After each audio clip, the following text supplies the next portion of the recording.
मुझको जो जिस बात से सबसे ज़्यादा तकलीफ है और दुख है वो है कि इनके पास जब सफिशिएंट पैसे नहीं थे, इन लोगों ने कंटिंजेंसी फंड को भी यूज करके, आपको याद होगा इलेक्शन के पहले जो 10-10 हजार रुपए दिए, उसमें कंटिंजेंसी फंड जो होता है, जो रखा जाता है आपात के लिए, उस फंड को भी यूज करके 10-10 हजार रुपए बांटे हैं।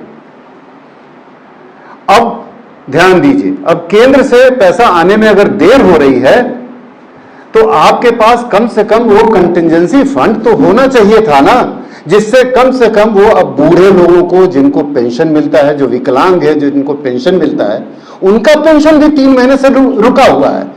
अब आप अंदाजा लगाइए, जिस आदमी को जो 1100 रुपया हर महीना का इंतजार करता रहता हो, 1100 रुपया कितना होता है ये सबको पता है। जो बूढ़ा आदमी, गरीब आदमी 1100 रुपये का इंतजार करता रहता है हर महीने, उसको 3 महीने से आपने वो पैसा नहीं दिया है, वो कहां से खा रहा होगा?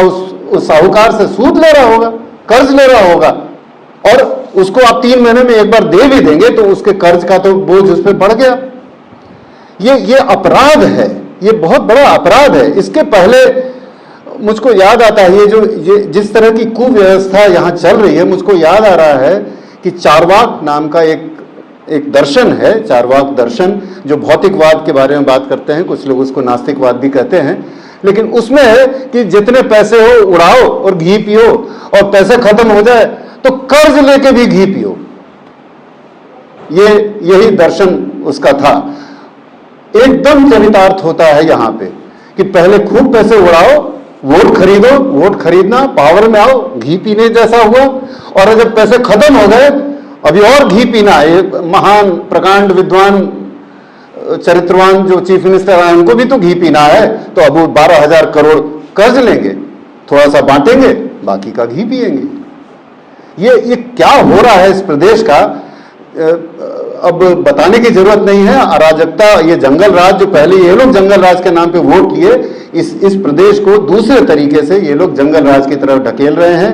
जंगल राज ऑलरेडी आ चुका है। नतीजा यही है कि हम हर दिन देख रहे हैं हत्या, बलात्कार, लूट, आपस में मारपीट, 1-1 कट्ठा जमीन के लिए लोग भिड़ जा रहे हैं, गोलियां चल रही हैं, 2-2 लोग, 3-3 लोग हर दिन अखबार में पढ़ रहे हैं। ये सब मैनिफेस्टेशन है उसी फ्रस्ट्रेशन का, ना एम्प्लॉयमेंट है ना कुछ है।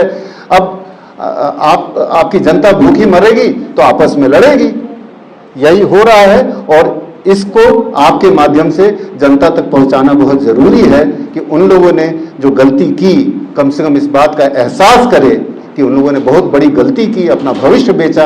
अब कम से कम उसको रोके, जनता सरकार से सवाल पूछे, उनको दबाव में डाले। हमारा यही कर्तव्य है, यही हमारा काम है। ऑपोजिशन में बैठ के हम लोग सड़क की राजनीति करेंगे और जनता को जागरूक करते रहेंगे।